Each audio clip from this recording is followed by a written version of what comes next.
Bonjour à tous, bien encore sur cette nouvelle vidéo où nous allons voir comment installer un JDK, un Java Development Kit, sur un système d'exploitation Linux et la distribution que nous allons utiliser ici c'est Ubuntu. Donc nous allons utiliser notre VM qui a été provisionné via Vagrant, le moment c'est éteint, on va essayer de redémarrer la VM. Donc il faut tout simplement entrer dans le répertoire de travail de notre Vagrant, Vagrant, vidéo encore, install, parfait. Donc voici notre répertoire de travail pour Vagrant. Je vais tout simplement me positionner dessus, parfait, et je fais un Vagrant, hop, démarrer ma machine virtuelle, voilà. Là, je vais suivre l'évolution. Alors, une fois que c'est OK, ce qu'on va constater, c'est que la version qui est installée par défaut avec ce box, donc je vais essayer d'ouvrir également notre background file. On va essayer de voir ensemble. Je vais essayer de l'ouvrir avec VS Code. Parfait. Donc, le box qu'on avait utilisé, c'était Ubuntu Trusty, mais ça, c'est la version de Ubuntu qui est utilisée ici, c'est une version 14. Donc, c'est une version vraiment très ancienne. Et vous allez voir que les paquets de base disponibles dans Ubuntu Trusty, la version 14, donc les JDK 6 et 7, qui sont vraiment des versions qui sont très, très anciennes. Donc, il va falloir maintenant faire ce qu'on appelle un upgrade de notre version. En Linux maintenant, pour faire un upgrade d'une version, par exemple là, présentement, nous sommes à Ubuntu 22, 04. Il faut d'abord passer de la version 14 à la version 16, de la version 16 à la version 18, de la version 18 à la version 20, de la version 20 à la version 22, et ça prend énormément de temps. Donc, ce que nous allons faire, c'est que nous allons tout simplement provisionner de nouveau une autre VM en changeant tout simplement. Comment ça s'appelle encore, en changeant tout simplement notre box, c'est-à-dire en utilisant tout simplement une nouvelle version. Donc on peut vérifier, voilà, c'est bon. Donc notre VM a bien démarré. Ce que nous allons faire, c'est qu'on va essayer maintenant d'entrer dessus. Donc, je vais essayer d'effacer l'écran avec un vagrant SSH. Alors, ici, si on veut voir la distribution ainsi que les informations de notre système sous Ubuntu, donc je peux encore effacer tout ça, nettoyer. Donc on peut taper la commande hostname namectl. Parfait. Et vous allez constater quoi que ici, l'operating system de Ubuntu, c'est la version 14. Ça, c'est une version vraiment très ancienne. On ne pourra pas travailler avec ça. Et durant notre session, le document qu'on va utiliser, euh, je vais essayer de dire ça pour pouvoir afficher également les autres documents. Voilà. Donc, voici la documentation qu'on va utiliser. Si j'essaie de faire un search des paquets disponibles d'OpenJDK, vous allez voir que ça sera vraiment des versions plutôt. Je vais copier de nouveau. Et on supprime ça. Si je colle, voilà. Donc vous allez voir que ça vraiment c'est des versions très anciennes, OpenJDK 7 et OpenJDK 6 plutôt ici et 7 là. Cette version d'Ubuntu ne va pas faire l'affaire. Ce qu'on va faire, et il y a deux solutions, hein. Soit on va faire un upgrade, mais comme je l'ai dit, l'upgrade va prendre énormément de temps. C'est pas vraiment la bonne solution. Donc je vais faire un exit ici et je fais un vagrant pour arrêter la VM. Vagrant alt, alt, tout simplement. Voilà. Et qu'est-ce que je vais faire maintenant? Voilà. Je vais tout simplement, en fait, améliorer notre. Ok, parfait. Ça également,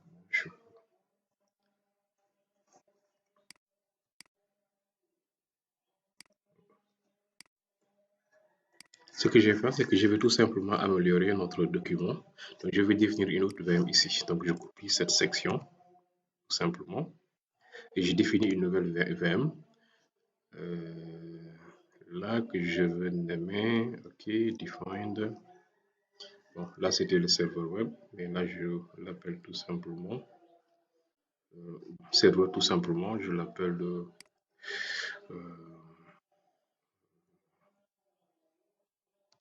préprod, fait, serveur. Et là, où ce soit serveur web serveur, peut-être je vais ajouter tout simplement ici préprod. Voilà, donc serveur de pré-production. Je vais copier ceci que je vais tout simplement ajouter à ce niveau-là. Là également pré-production. Là également pré-production. Ici pré-prod. Et on est bon. Parfait. Et la seule chose qu'on va faire, parfait, donc ici on va même pouvoir en profiter pour créer un réseau privé avec 11 ici. Et ok, donc là finalement on va plus utiliser ceci. Donc on peut garder ça, hein, c'est pas méchant. Par contre ça il faut qu'on change. Donc on va chercher en fait un autre box. Donc je vais chercher ici box Ubuntu, Ubuntu, hop, Ubuntu 22. Voilà. VirtualBox Ubuntu Vagrant. Voilà, Vagrant Box 2204. Et je vais essayer d'aller au niveau des box proposées par Vagrant. Donc, on va prendre, ok, on peut prendre celui-là, 2204. Cela va nous permettre d'avoir la dernière version. Parfait. Et on va tout simplement voilà, mettre ceci ici. Et là, le name, c'est web server. Donc, on va tout simplement l'appeler comment? Web server. Pré-prod server. Voilà. On garde également bon, les autres. Parfait. On va enregistrer et essayer de redémarrer ça pour voir ce que ça va donner avec un coup de Vagrant. Hop. Ok. Il va maintenant nous provisionner deux VM. Donc, une VM, peut-être qu'on va utiliser comme étant donc, le master, c'est la version 4, et l'autre maintenant, on va utiliser tout simplement pour la partie client, comme client web. Dans le cluster. Donc, on attend un peu. On va essayer de suivre en même temps ce qui se passe à ce niveau-là.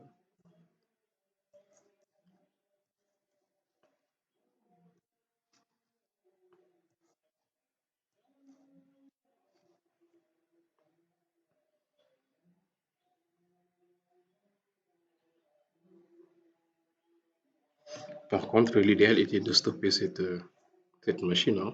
Je peux également le stopper, mais bon, comme il n'y a pas eu de changement, c'est pas méchant.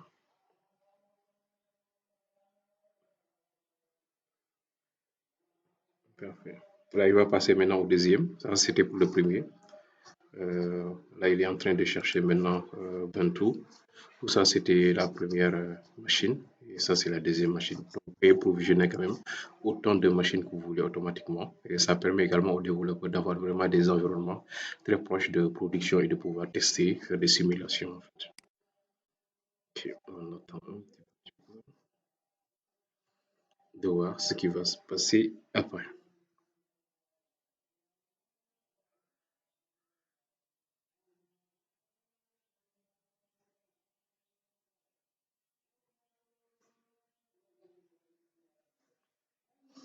Maintenant, il y a également quelque chose qu'on va utiliser le temps que ça s'installe. Donc, pour l'installation, on utilise la commande vagrant SSH. Voilà. Mais dans ce cas de figure, nous allons en fait utiliser une commande du genre, donc vagrant SSH, la commande SSH. On précise l'utilisateur, donc c'est vagrant. Puis, vous précisez également l'adresse IP de la machine. Bon, l'IP qu'on avait défini, c'était 168, 192 plutôt. Donc, c'est 192.168.0.11 pour la deuxième machine et pour la première VM, c'était de 10. Voilà. Donc, la connexion, c'est ça. Pourquoi? Parce que nous avons maintenant dans ce Vagrant file deux machines. Mais si c'était en fait une seule VM qui a été provisionnée avec cette commande-là, on pourrait se connecter. Voilà. Maintenant, si jamais peut-être en général, hein, Si l'utilisateur, on va le voir plus tard, on peut également se positionner sur cette machine-là et se connecter également à un SSH sur cette machine et faire des configurations. Mais là, nous allons utiliser Vagrant à partir de cette machine. Donc, nous allons essayer d'attendre ce que ça va donner. Donc, il est en train de télécharger donc, notre Ubuntu 22.04.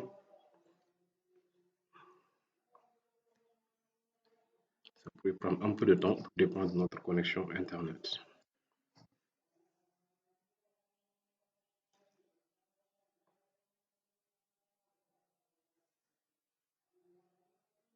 Ok, ça évolue. Parfait. Successfully, Shadid, le box est ajouté. Il est en train d'importer maintenant.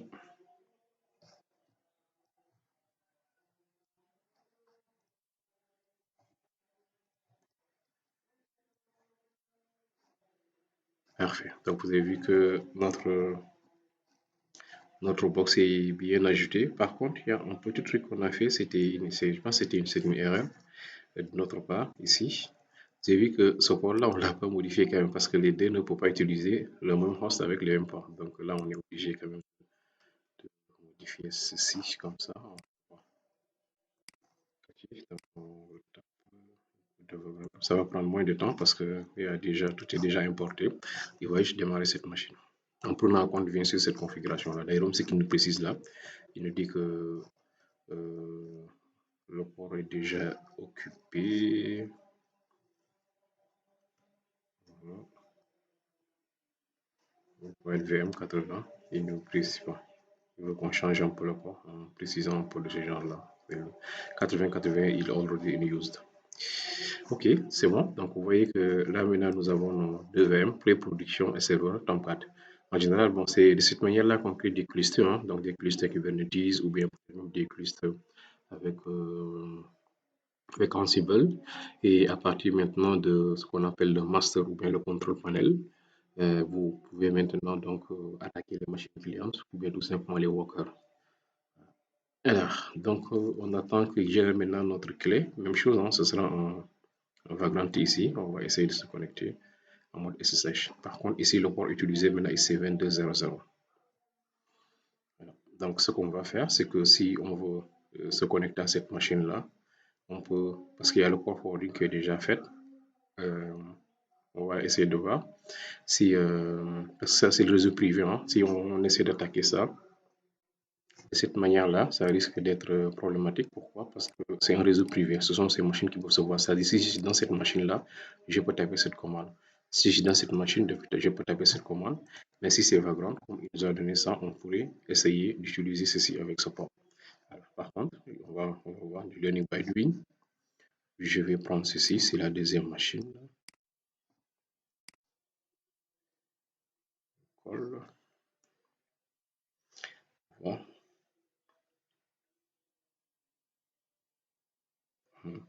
Parfait. Donc, was not found, configure, voilà, etc.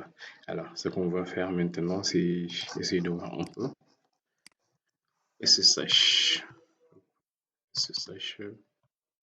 On essaie de checker ensemble la conf. Donc, on installe, open SSH server, setting, use, secure SSH. Ici, connect.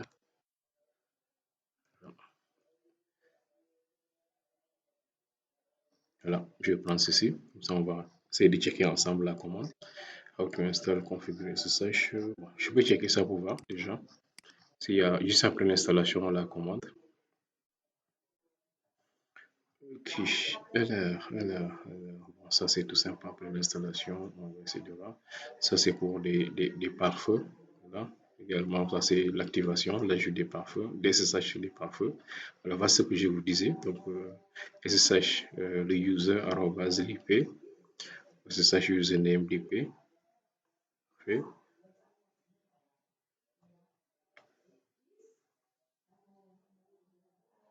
Voilà. Si jamais également il y a un port, P et port number, port username, etc. Donc, number, username. Voilà, parfait. Donc, voici la commande. Donc, on pourrait utiliser cette commande-là pour nous connecter. Dans ce cas, par contre, vérifiez bien ici. Là, voici les informations que je vais essayer de prendre. C'est le localhost. Je vais faire comme ça. Ça, c'est dans le cas où nous sommes en local, en fait. Donc, c'est Vagrant SSH. Donc, déjà, le mot IP va venir. Le port, en fait, précisé ici, c'est 2200. Puis, l'utilisateur, c'est Vagrant, Vagrant, arrobase, et l'IP, c'est 127.0.0.1. Donc, je pourrais prendre ceci. Je copie. Je suis à ce niveau-là. Ce que je vais faire, c'est que je vais essayer par contre de nettoyer un peu. CLS. Parfait. Donc, je veux me connecter avec le port. Bon, c'est le premier, je pense, son port, c'est 2200, et là, c'est 2200. On va essayer de se connecter avec sur la machine numéro 2, c'est cette VM. Ok, il nous dit quoi? This machine which name was not found configuration. Ok, on rappelle la commande. On va faire quoi?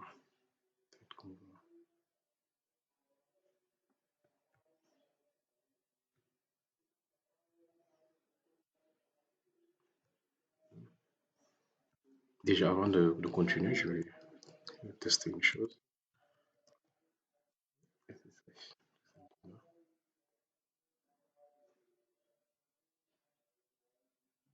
Ouais, effectivement, voilà, c'est clair. Maintenant, mon IP 200.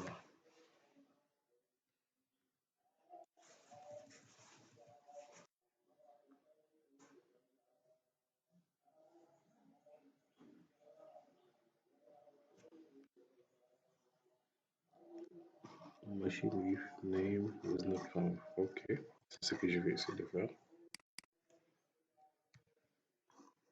C'est plus simple, je pense bien.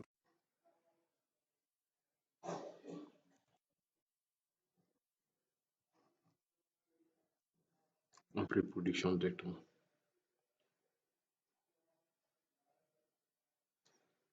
Machine with. On prend la définition de ça. On rappelle la commande.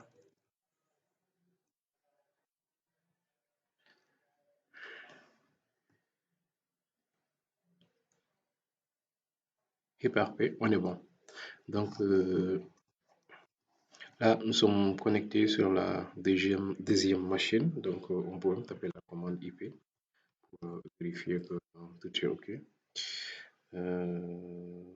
IP, moins A pour moi.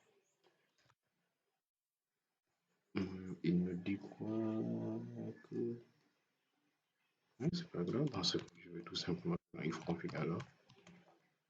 If config. OK. Ah oui, donc il faut que j'installe en fait les, les NetTools pour pouvoir accéder à ces informations. Mais au moins, ça, c'est pas grave. Ce que je vais faire, c'est que je vais taper la commande hostname ctl. Ok, parfait. Donc, hostname, on va prendre tvm Ubuntu, parfait. Là, vraiment, nous sommes là. Nous avons en fait ici une version adaptée à ce que nous voulons faire. C'est bon, c'est pas mal. On pourra tranquillement continuer. Parfait. Donc, nous avons testé énormément de choses. Donc, là, vous avez vu maintenant que, voilà. Bien sûr, ça, on va le voir, hein. Une fois qu'on est dans cette machine, on pourra également accéder à cette. Une fois qu'on est dans cette machine, on pourra accéder à cette machine-là, mais grâce à cette commande. Par contre, dans ce cas, on n'aura plus besoin de Vagrant. On va directement taper la commande SSH directement. Ok. Et ça, c'est pas grave. Je l'annule.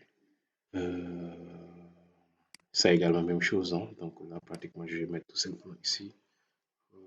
Juste, tout simplement avec Vagrant, la commande. Ok, c'est bon. Maintenant, on peut essayer maintenant de checker la version. utiliser ici. Les paquets OpenJDK disponibles ici. Nous allons voir peut-être on va accéder vraiment au dernier paquet disponible d'OpenJDK. Et parfait, vous avez vu qu'ici nous avons en fait 8 ici, jusqu'à même 19. Donc 11 est dedans, voilà, 17 est dedans, parfait, 18 est dedans, vous avez vu là. Donc c'est pas mal. Déjà avec ça, nous avons tout ce qu'il nous faut pour pouvoir maintenant continuer nos installations. Donc je vais de nouveau euh, nettoyer l'écran. Parfait. Et à partir de là, maintenant, voici notre documentation. La première des choses, c'est tout simplement mettre à jour déjà euh, le paquet apt update, le gestionnaire de paquet, première chose. Et deuxième chose également, je vais maintenant commencer par l'installation de JDK 8 d'abord. On va installer JDK 8 de manière graduelle.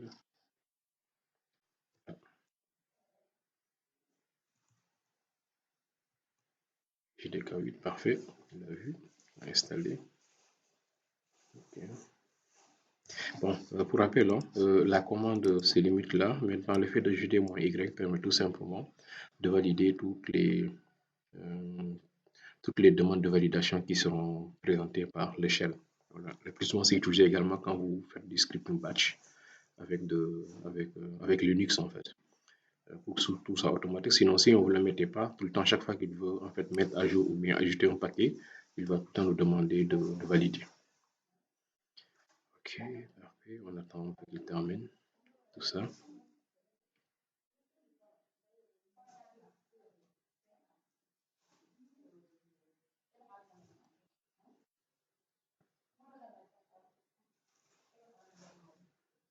Voilà, le temps que ça termine. Donc, vous avez vu que c'est très pratique, hein. Vous avez vu qu'on arrive à provisionner des VM et nous avons deux machines qui peuvent également communiquer, hein. On pourra même tester plus tard.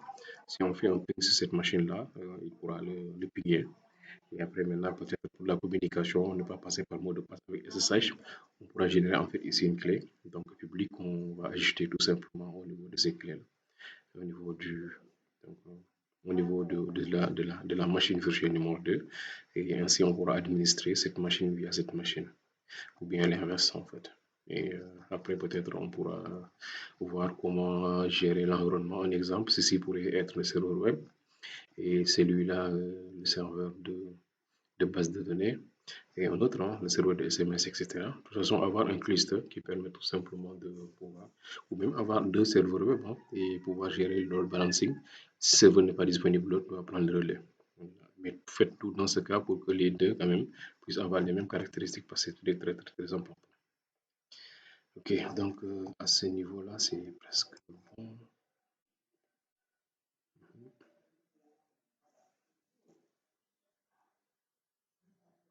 Ok,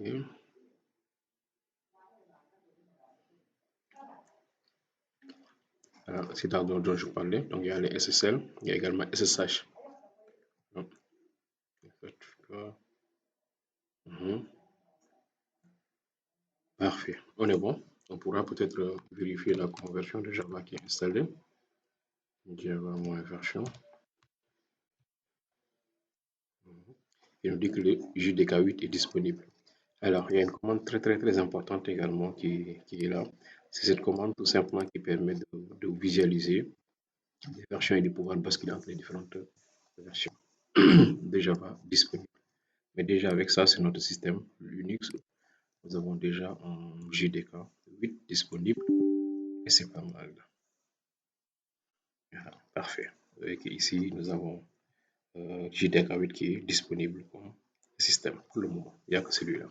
On peut également vérifier la commande Javac pour vérifier que le JDK aussi, le compilateur est installé. Parfait, c'est bon. Maintenant, ce qu'on va faire, c'est qu'on va passer maintenant à l'installation également de la version 11 et après maintenant pouvoir basculer entre les différentes versions. Ok, ça c'est la version 11 de Java. Ok, donc le troubleshooting tout à l'heure, j'ai préféré de le faire donc en live, hein, pour que j'essaie de voir également si j'ai bon, j'ai des doutes par rapport aux commandes, bon, comment je teste les choses, hein. De toute façon, Il y a tout le temps des solutions, soit vous testez en utilisant tout simplement les connaissances de base que vous avez, ou bien vous testez tout simplement en utilisant une documentation sur Internet. Donc voilà, donc, les choses quand même, comme les versions évoluent et tout, les choses ne sont jamais gagnées d'avance. Voilà. Mais l'essentiel est de tout faire pour trouver la solution, c'est le plus important. Et vous retenez ça. Sachez qu'également, c'est pas figé, hein. Cette solution que vous avez aujourd'hui, demain, ça peut bouger en fonction tout simplement des mises à jour qui sont faites voilà, par rapport à votre outil. Parfait. Donc là, on est en train d'installer les JDK11. C'est exactement comme ce qu'on avait fait avec Windows, hein. Donc, même chose. Là, on va encore essayer de vérifier de nouveau. Voilà, vous avez vu que là, maintenant, on a basculé à 11. Et là également, c'est méthodique. Je vous recommande fortement quand vous installez d'installer de manière graduelle. OK. Et quand on vérifie également la commande, cette commande-là, vous allez voir qu'on aura maintenant deux entrées. On a le 11 et on a le 8. Voilà. Donc, vous le voyez. Donc, ça, c'est très, très, très important, ça. On a 11 et 8. Et le 11, donc, c'est automatique, c'est celui qui est sélectionné. Vous pouvez également le faire manuellement en saisissant tout simplement un numéro ici. OK. Donc, press Enter to skip. Voilà. Parfait. Donc, je vais tout simplement installer maintenant le JDK 17 et pratiquement on est très proche de notre objectif par rapport à cette vidéo-là.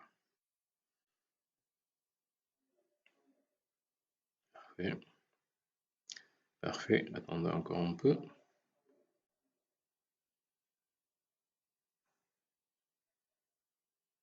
Attendons encore. Et autre chose, si on termine également, on va essayer de voir ensemble comment faire la configuration aussi de notre Java Home. C'est très, très, très important aussi, bien que c'est fait automatiquement en fonction des versions de base. Mais si vous changez manuellement le JDK sélectionné, l'idéal également est de changer Java Home.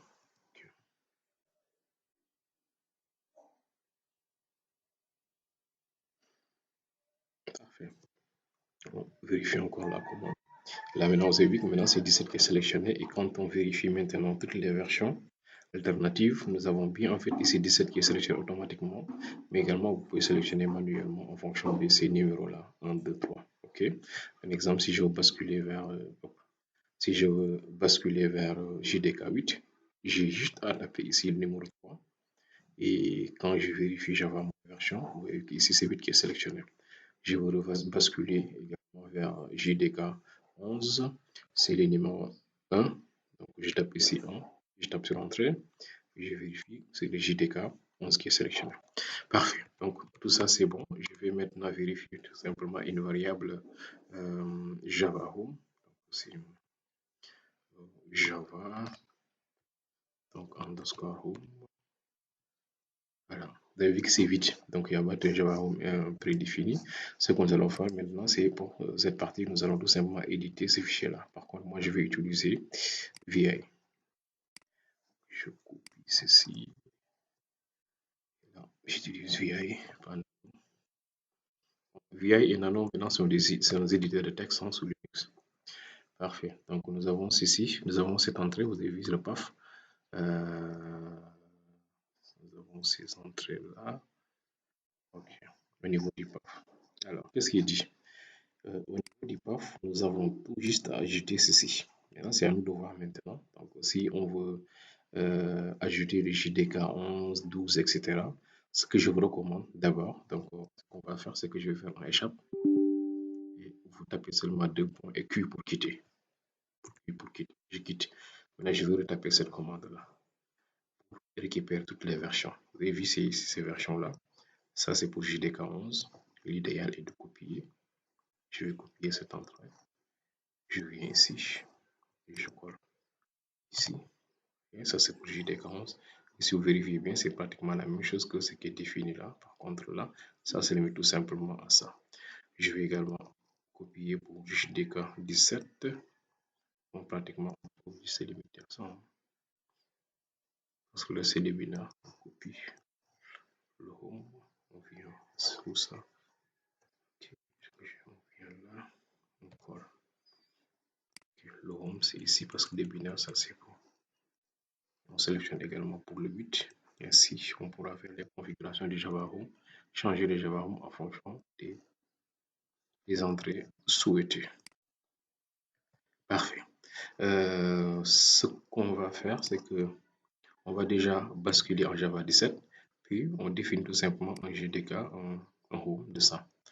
Pour cela, déjà, je vais basculer à 17. Présentement, nous sommes à 11. Je vais taper le numéro 2 ici. Le numéro 2. Le numéro 2, c'est l'entre 17. Quand je vérifie Java version, j'ai bien en fait JDK 17. Je vais maintenant en profiter maintenant pour faire un VI, l'environnement. Et à partir de là, au niveau du path, nous allons tout simplement ajouter ce schéma. Puis, ça, c'est dans le path.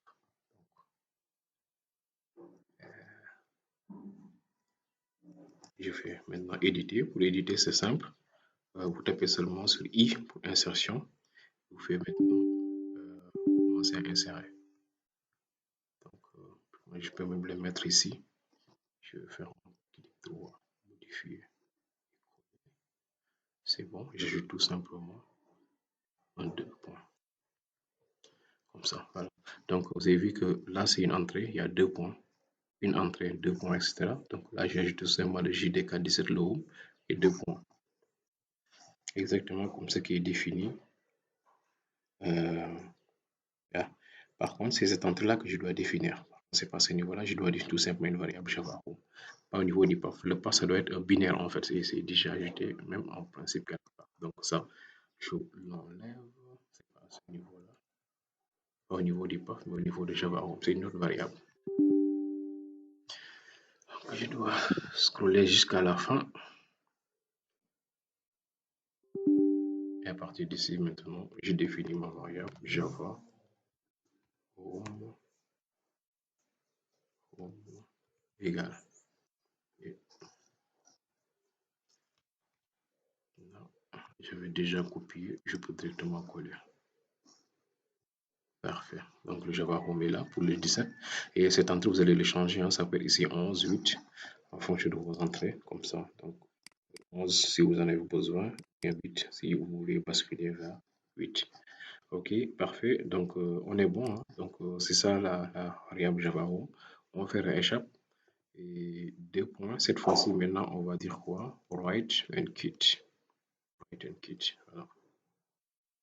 Parfait.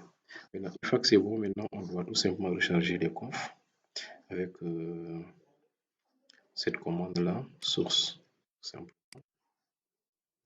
Puis, encore ce niveau-là. Parfait, c'est rechargé. Et une fois que c'est bon, maintenant, on peut essayer d'afficher la variable Java Home. Déjà, je vais taper la commande tout à l'heure. On rappelle tout simplement la commande Java Home pour vérifier. Vous avez vu que la commande, la variable Java Home maintenant a bien changé. Nous avons un JDK 17. On peut essayer de changer maintenant JDK 11. On va encore faire un VI, ça.